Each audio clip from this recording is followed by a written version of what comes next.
Mes enfants, disons que j'ai vécu une grosse épreuve dans ma vie en liaison avec le fait de ne pas pouvoir voir mes enfants. D'accord. Mm. Ça a été l'un des éléments de mon grand effondrement de l'année 2005, je dirais, où tout s'est effondré dans ma vie en même temps. C'est une sublime synchronicité. C'est-à-dire pas seulement au niveau professionnel, mais aussi au niveau personnel, etc. Au niveau de la santé, etc. J'avais les trois facteurs Ouais, tous les gros vitaux, domaines. Alors, vitaux justement, qui avec étaient, le recul, sans entrer dans le détail, parce que c'est peut-être limite secondaire, ouais. le message qui vous était transmis de la part de l'un de vos doubles de futur, de votre soi, de votre esprit, quel aurait été le message À quel moment, à ce moment-là? à ces moments-là, oui, à cette année 2005? Ah non, mais ça a été le début de mon éveil. Hein. Ça a été l'année 2006. Donc c'est le fait de ressentir une grande joie au maximum de l'épreuve. C'est-à-dire c'est au moment où on est amené à tout lâcher, on découvre que tout ça n'a aucun sens et que toutes les... Vous étiez si éloigné de vous-même pour que ça vous arrive tout d'un coup? Ça m'est pas arrivé tout d'un coup, ça m'est arrivé sur un an. Oui, Ça a les, été- les trois domaines qui font la vie d'un individu, la santé, le professionnel, le sentimental. J'avais accumulé, je m'étais construit une image de moi-même qui était liée à l'ego, forcément, de plusieurs décennies, due à ma situation en tant que parent, en tant que mari, en tant qu'ingénieur, que chercheur, que propriétaire, que ceci, cela, enfin bon, aussi portefeuille, etc. Enfin, L'identification à l'acteur. voilà, donc j'avais un rôle dans la société, un rôle social, un rôle familial qui était clair, qui était définissable, établi, etc. Et en fait, tout s'est effondré, pas d'un seul coup, mais en un an, progressivement, C'est y beaucoup, compris quoi. la santé. La santé, c'est ce qui, quand même, j'ai conservé, c'est-à-dire j'ai quand même réagi de ce point de vue-là. Mais tout de même, disons que ça a été assez lourd, très lourd. Ça m'a amené jusqu'aux limites de ce qu'on peut envisager dans ce cas-là, sans les franchir. Mm. Mais ça m'a permis surtout donc de finir par comprendre que tout cela c'était du vent, c'était de l'illusion, c'était rien. Et j'ai commencé à ressentir, lorsque j'ai commencé à pu me libérer de tout ça, hein, parce que j'avais l'impression d'être dans une prison. Alors qu'au départ, on ressent l'épreuve, ensuite on ressent la prison. Quand on ressent qu'on est dans une prison, ça veut dire qu'on est déjà en train d'en sortir. Parce que la plupart des La prise gens de conscience est là. ne se rendent pas compte qu'ils vivent dans une prison.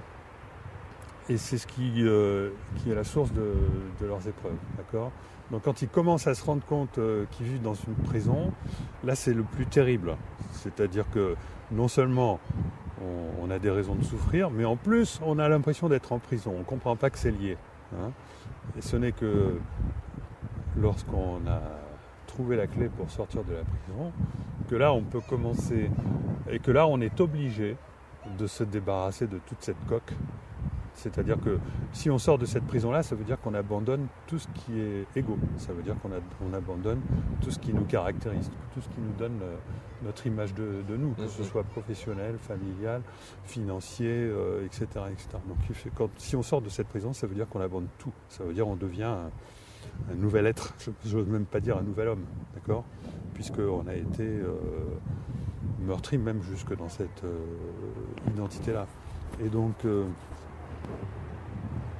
lorsqu'on accepte de sortir de cette prison-là, on accepte de n'être plus rien.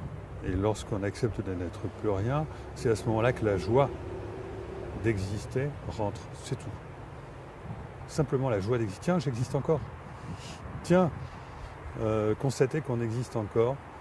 Et là, on peut redevenir effectivement un homme nouveau, on peut refaire sa vie, mais il ne s'agit pas d'oublier, hein. Il s'agit d'intégrer tout ce qui nous est arrivé comme étant une illusion. Parce que si on le rejette, ça revient en pleine figure. Il ne faut pas le rejeter. Il faut accepter que ça soit. Il ne faut pas l'oublier. Parce que sinon, ça serait artificiel. C'est-à-dire qu'il faut comprendre que c'est une chance. C'est-à-dire que nous avons vécu cette grande chance d'avoir cette terrible épreuve. Et il faut remercier. Le processus qui a fait qu'un nouvel homme est né de cette suite d'épreuves-là. D'accord ?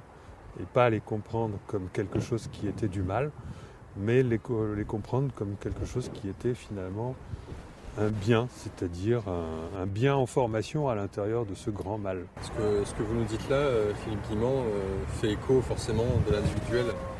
On prend de la hauteur pour parler du collectif. Et alors, tout à l'heure, vous disiez qu'en regardant la société, finalement, vous ne voyez que des choses positives.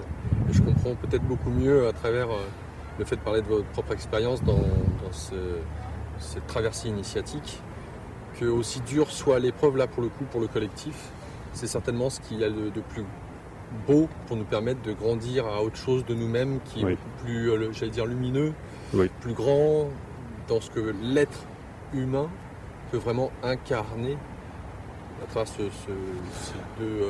Le meilleur exemple de justement l'importance de ne pas rejeter en disant voilà, ceci a été mal, j'ai mal agi, etc. Non, au contraire, il faut avoir de la compassion envers la personne qu'on a été, de la même manière qu'il faut avoir de la compassion actuellement envers les personnes qui ne comprennent pas.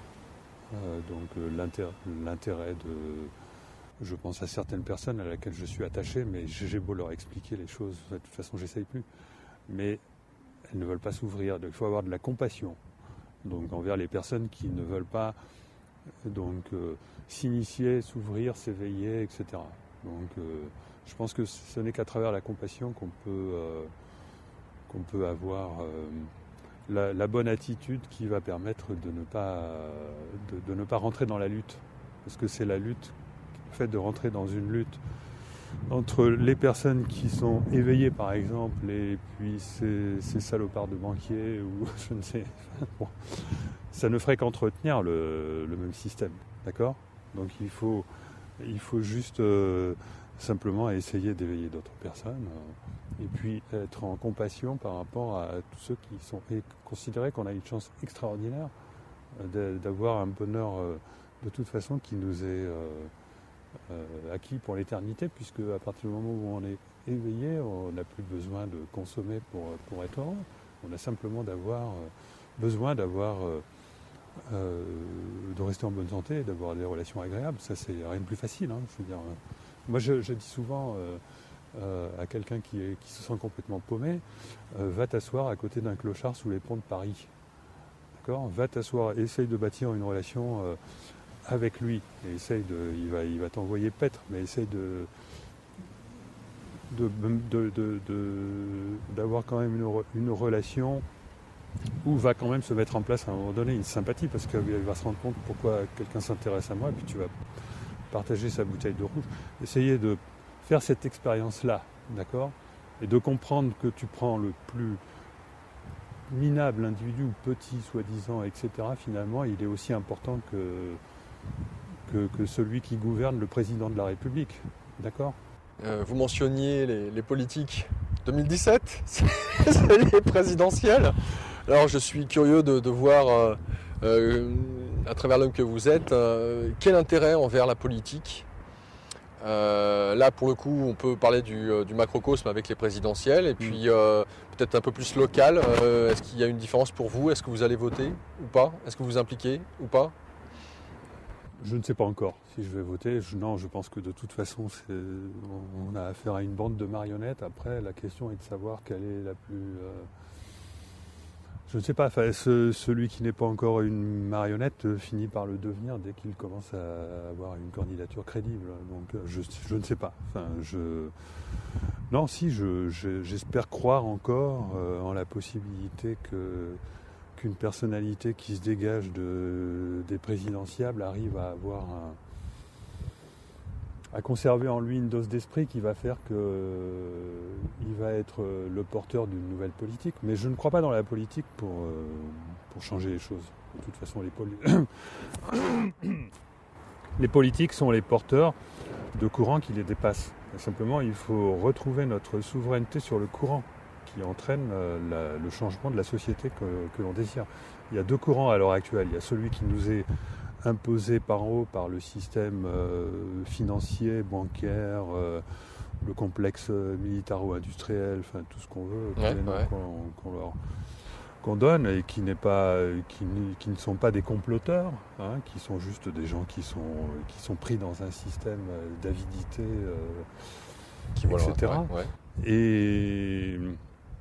Et le courant qui peut venir de la population et qui ne peut pas être porté par les masses qui, elles, sont aux prises avec la prison de la consommation et des contraintes quotidiennes d'élever les enfants, etc., de devoir travailler, gagner de l'argent, avoir quelque chose dans son frigo. Et donc il y a quand même une catégorie de la population qui s'instruit, hein, qui s'éduque, qui plus ouverte qui comprend, qui capte mieux donc la réalité du monde et qui, elle, est capable de changer les choses, hein, de jouer le rôle de meneur, non pas dans les systèmes en place institutionnels, puisque là, les gens sont en prison. C'est-à-dire, en fait, les gens sont en prison à très haut niveau, donc au niveau gouvernemental, et les gens sont en prison à bas niveau, d'accord. Donc là, on a deux prisons. Il faut essayer, donc pour ceux qui ont comme vous et comme plein d'autres, la sensation qu'ils peuvent agir pour fabriquer un nouveau monde dans lequel on aura éliminé toute cette escroquerie institutionnalisée. Il faut donc essayer de construire une nouvelle vision de la réalité qui nous permette de construire un nouveau système. Parce qu'en fait, ça ne sert à rien de vouloir construire un système qui va nous permettre de sortir de ce système ultralibéral nocif si on n'a pas remis en place les fondements donc, de la société, c'est-à-dire les fondements de l'humain, si on n'a pas compris les fondements de la nature humaine, c'est-à-dire le fait que nous sommes les co-créateurs de notre réalité.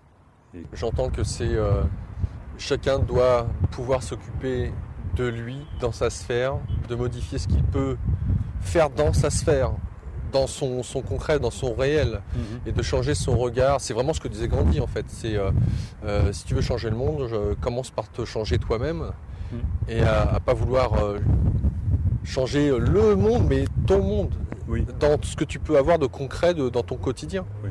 Et ton regard, tes émotions, tes pensées dans ton quotidien.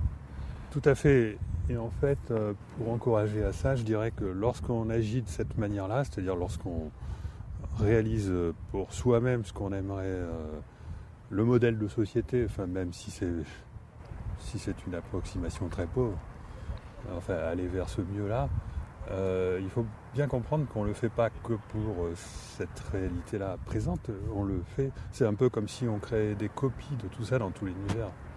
C'est-à-dire qu'en même temps, on est en train d'imprimer dans la conscience collective un nouveau modèle de société qui est fondé sur ce comportement-là. C'est-à-dire qu'à chaque fois qu'on œuvre à quelque chose, tout ce qu'on y met comme motivation, comme cœur, comme générosité, comme enthousiasme, et comme envie de montrer que ceci est possible, et ben c'est quelque chose qui se copie réellement dans le futur, dans la... On crée des potentialités. Parce que en fait, le futur, il ne cesse de le répéter partout. Parce que ça va être accepté, ça va être considéré comme positif, rapidement, d'accord ? Et donc ça va être... recopier sans arrêt dans le futur, partout. C'est-à-dire qu'à chaque fois qu'on crée une innovation qui est vraiment positive et qui apporte une alternative, qui est porteuse d'espoir pour la reconstruction d'un nouveau monde, eh bien, on n'est pas seulement en train de le faire dans le temps présent, on est en train de le faire partout dans notre espace-temps futur. D'accord ? C'est comme si on créait simultanément des dizaines, des centaines, des myriades de copies. D'accord ? Et ces copies qui vont donc infuser pour que venir d'autres à la reproduisent rencontre ce de modèle. notre présent. C'est pour que d'autres reproduisent ce modèle, même s'il n'y a pas de connexion. C'est comme l'histoire des singes.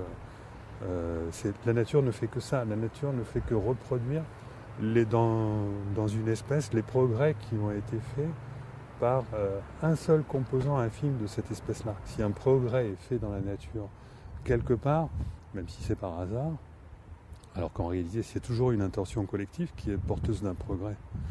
Mais bon, un individu de l'espèce a capté l'inconscient collectif, a capté cette conscience-là, l'a réalisée, ça va être recopié partout dans l'espèce. L'espèce va se l'approprier partout.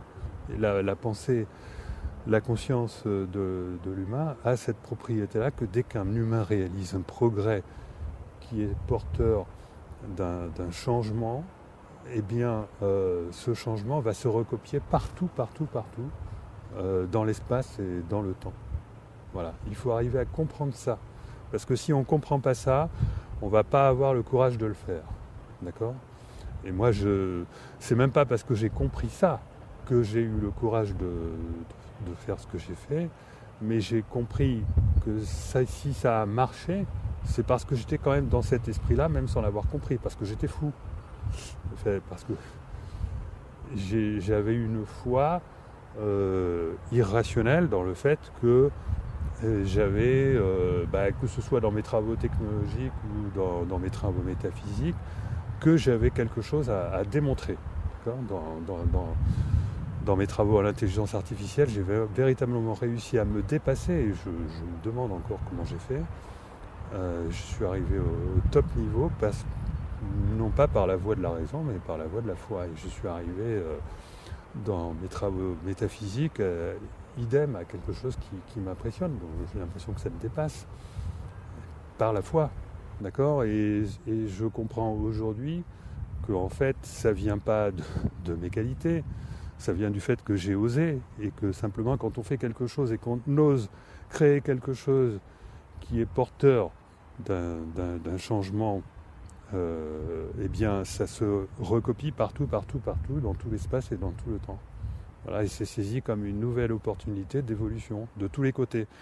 Il faut avoir, donc je dis ça, c'est pour donner du courage à ceux qui veulent le faire. D'accord ? Et ça se vérifie de toute façon au niveau individuel, c'est-à-dire que au niveau individuel, dès qu'on commence à prêter attention au fait que tout ce qui va nous arriver est le produit de notre niveau de conscience, c'est-à-dire de la qualité, donc parce que en fait il peut nous arriver des choses merveilleuses et puis finalement paf, on meurt le lendemain. Quelqu'un peut gagner énormément d'argent, mais finalement il va souffrir énormément pour telle raison. Donc ce qui compte, c'est pas la satisfaction de nos objectifs. Ce qui compte, c'est la qualité de la vie qu'on va mener. D'accord ? Les gens ne sont pas intéressés. Si on leur dit oui, tu vas gagner à la loterie, mais tu vas tout perdre parce que ceci, pas ou alors que ta bien-aimé va mourir parce que etc. Donc ce qui compte, c'est pas la satisfaction des objectifs. Ça, on n'en a rien à cirer. Ce qui compte, c'est la qualité, j'oserais dire vibratoire, c'est presque un mot que j'aime pas trop, cette mode, mais bon, c'est vrai que c'est vibratoire. Ce qui compte, c'est la qualité vibratoire de ce qu'on va vivre dans l'avenir. Et bien, si on veut vivre quelque chose qui est de cette qualité-là dans l'avenir, il suffit simplement de le pratiquer dans le présent. Tout est dans le présent. C'est-à-dire qu'il suffit simplement de s'entraîner à vivre cette qualité vibratoire dans le présent pour qu'elle se recopie partout, dans tout l'espace et le temps, et que ça se répercute sur sa propre vie. Voilà. Faut juste arriver à comprendre ça. Faut juste arriver. C'est con, hein. Oh là là, on comprend pas, hein. Non, quand je dis on comprend pas, c'est-à-dire, oui, il peut y avoir quelque chose de frustrant quand on a compris la théorie qu'on a eu l'occasion de pratiquer, la pratique. Non mais en fait c'est parce que c'est pas. Moi je le comprends à la fois. Je le comprends presque même plus par le mental que par le cœur, l'expérience. Je l'ai expérimenté, pas tant que je l'ai pensé, mais je l'ai quand même expérimenté. C'est pas quelque chose qui peut se comprendre par le mental quand on n'est pas modelé mentalement comme moi. Moi, j'ai une expérience qui me permet de voir, je dirais presque mathématiquement, avec des histoires de signaux, comment ça peut s'imprimer, je dirais, physiquement dans la réalité, dans la matière. Mais en fait, il faut le comprendre surtout. Donc si on ne peut pas le comprendre de cette manière-là, il faut le comprendre, il faut l'expérimenter. Voilà, ça c'est le plus important, c'est de l'expérimenter. Donc la difficulté lorsqu'on va l'expérimenter, c'est évidemment que le truc classique. Ah, mais j'ai essayé de le faire et ça n'a pas marché. Hein, d'abord, essayer de le faire, c'est pas si simple. Ensuite, il ne s'agit pas d'essayer de le faire, il s'agit de le faire et que ça soit intégré dans la durée. D'accord ? Et ce n'est que lorsque c'est intégré dans la durée, parce qu'il y a un temps de retard. D'accord ? L'univers, l'espace-temps. Mais un temps avant de répondre. Ah, il y a une constante de temps qui va dépendre de l'importance de ce qu'on souhaite. Ou de l'intensité qu'on y met à le créer en esprit, en pensée. Je dirais le mot-clé, c'est l'authenticité. C'est ce que j'ai dit. L'authenticité. Ouais. Authenticité, originalité, c'est-à-dire sortir des sentiers battus. Parce que si on sort pas des sentiers battus, on se retrouve dans la sauce du commun des mortels. C'est-à-dire on ne peut pas changer de vie si on est en train de vivre comme tout le monde. D'accord ? Il faut sortir des sentiers battus, il faut changer de vie, il faut adopter une vie différente de celle des autres. D'accord ? Ça, c'est une condition très importante parce que sinon, l'espace-temps ne va pas pouvoir créer les ponts qui vont permettre de mettre en application ce changement de niveau vibratoire, si on peut dire, parce qu'on ne peut pas demander ce changement si en même temps on conserve des habitudes en lien avec le fait qu'on est dans la prison relationnelle, de par son travail, ses amis, etc. D'accord ? Si on doit éduquer les enfants, si on doit, etc., c'est plus difficile. Il y a à mon avis toujours, quelle que soit la situation, il y a toujours un moyen de mettre du nouveau, de l'originalité dans sa vie. Mais enfin, disons que voilà, sortir des sentiers battus, essayer de vivre différemment, c'est quelque chose de très important. Ça, c'est le truc. Et le deuxième pilier, c'est l'authenticité, c'est-à-dire faire le retour sur soi, l'introspection. L'introspection. Qui est-ce qu'on est, d'où est-ce qu'on vient, enfin bon, le truc classique, mais bon, ça c'est quelque chose d'absolument fondamental et on sait qu'on y est arrivé si on ressent la joie de comprendre, si on trouve du sens à sa vie avec la joie qui accompagne ce sens. Voilà, je pense que ça sera une très bonne conclusion, Philippe Guillemant. Un grand merci pour avoir répondu présent et d'avoir eu l'occasion de vous confier un peu plus en intimité, de voir comment est-ce que vous appliquez vous-même cette théorie pratique dans votre vie qui fait, je pense, une synthèse, un mot qui pourrait résumer ça serait l'amour. Absolument. Un grand merci, Philippe Guillemant. À bientôt. À bientôt.